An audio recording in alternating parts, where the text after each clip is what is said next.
everyone, I'm super psyched to have Akilah S. Richards on my channel today.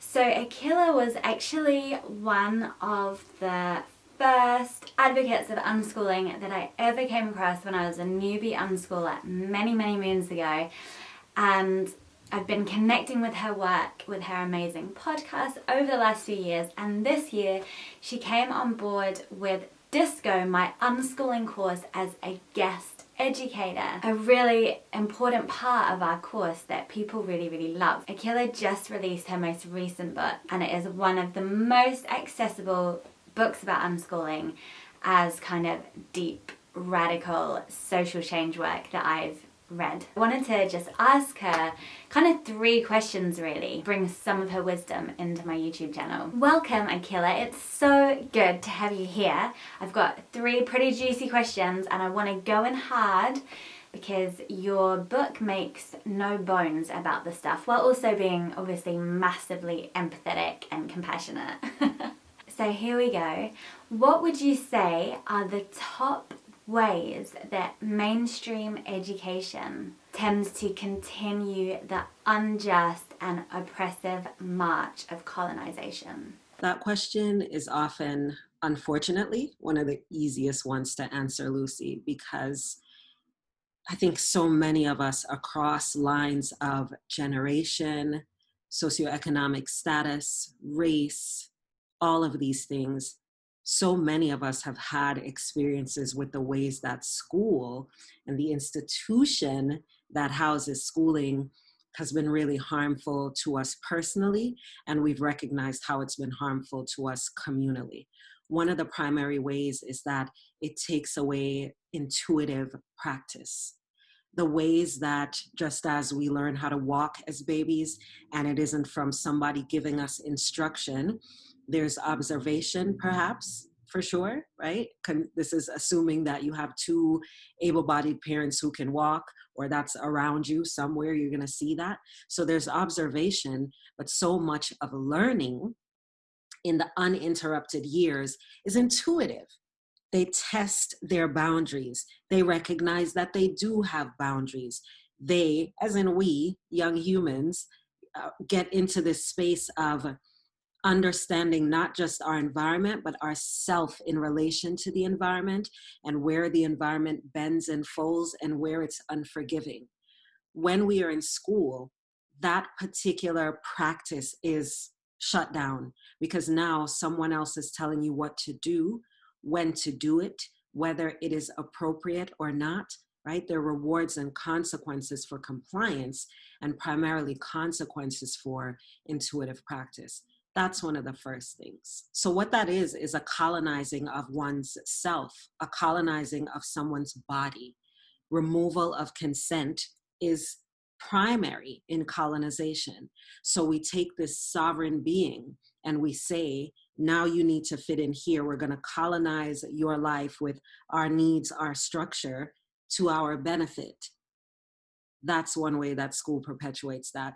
Another way is by making a mistake a tragic, horrible, shameful thing.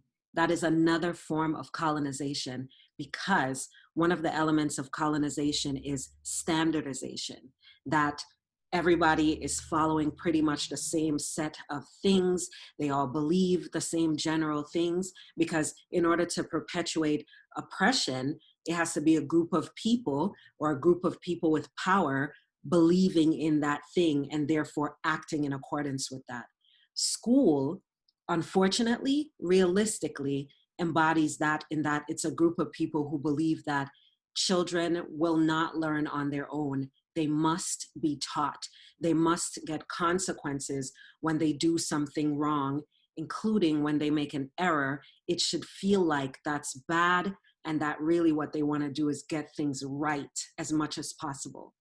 And that idea of what is right was defined and reinforced, and continues to be reinforced, by the person in position of power without the input or consent of the person to whom that thing is being done, and upon whom those expectations are placed. Right? So when we go in this space of consent being out of the picture and about standardization being the focal point, then the individual practices, again, things like intuition, as well as the way that we start to determine a mistake, or the way that we build a practice based on observing what's happening and being okay with what we see, as opposed to being really afraid of getting something wrong. Of course, there are times when you don't want to get something wrong, when someone's safety is involved. But imagine if you and I went about our entire lives trying our best to be right all the time, to not make mistakes. Maybe you don't have to imagine it, because maybe you actually do that shit, right? Many of us do. But that's because a schoolish environment tells us that we are appropriate, we are valid when we are right. And we are not okay. It is shameful when we make a mistake, when we are wrong. That is an act of colonization, because it tries to put you in a standard spot with everyone else generally understood, and then takes away the beauty, the value of getting something different or wrong than you expected, and being able to learn from that without fear of the outcome. Okay? So I'll stop at those two, because those for me are pretty significant, and you can see, maybe you can start to see how those show up in different parts of your life. Right? I am so grateful personally for the way that unschooling has basically led me to an understanding that my own mind is colonized. It's like through unschooling, I'm kind of like rewilding my mind and my body, kind of getting back to my pre-colonized self, day by day. It's a massive process. I often feel like warning people about it. Like, once you get on this unschooling path, once you start deconstructing all the myth, all the bullshit out there, you really don't know where it is going to take you. You talk heaps in your book about this process of deschooling, which is so much more about just shedding away schoolishness. It's sort of like shedding away all of the conditioning. Can you tell me a little bit more about what this looked like in your own life? So in my book, I talk about how unschooling is this beautiful unraveling, and it's not the unraveling like the thread of your favorite sweater, coming loose, but it's more like an unraveling of a mystery, the shroud, the doubt kind of being really present and then starting to fall away, so that the mystery, the cloud around this thing becomes unraveled, and you start to discover yourself. Unschooling is portal work. I call it portal work because it really, for my family, it started out as trying to help or support our daughters, Marley and Sage, to learn without some of the things that felt like consequences of wanting to think outside of schooling. So we wanted to try to remove some of those perceived consequences. They were consequences. So we went into unschooling after testing out homeschooling for a little bit and learning from observing our daughters that we were in the way more than we could actually teach and guide. So we eventually transitioned from school at home to a little bit more loosely structured schooling, and then eventually unschooling. And on that process, or along that process, and still today, so much of it now is not about learning at all in terms of information and education as I understand it, but it is more so about unlearning, about questioning the things that I've held true, or whether or not I even believe something is true. I started to recognize some of the ways that my idea about how learning happened and how I needed to be in order for my daughters to learn, how those were really rooted in like the myth of white supremacy. For example, respectability politics, the idea that my children had to sound and show up within a certain proximity to whiteness, because for Black people, safety has been tied, not always, but often, and certainly systemically, safety has been tied to proximity to whiteness. So the more I sound less Black culturally or other, basically anything other than white English speaking, The more I fix my hair to look how white people would understand it, as opposed to weird, funky, twisty things that stick up and out.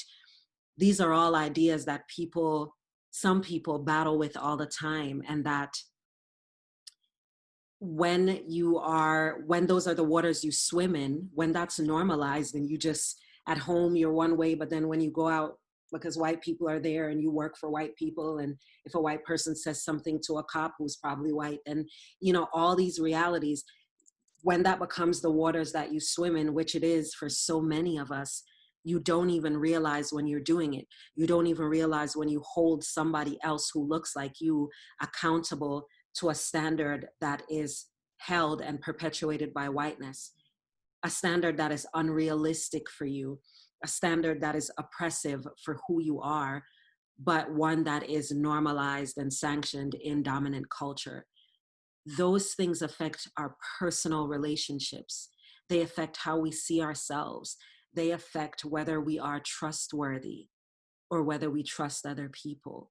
So in unschooling, when you start to realize that a lot of what you thought was true wasn't true, or some of it you hadn't even thought about it to begin with, you just went along, so much of that unraveling brings you to realities about how oppression impacts you, how you perpetuate it, and what you can start to do differently so as to actually raise a free person, including oneself, to actually deschool, to begin to decolonize from the ideas that you held and practiced when someone else had agency over your body, your thoughts, your actions.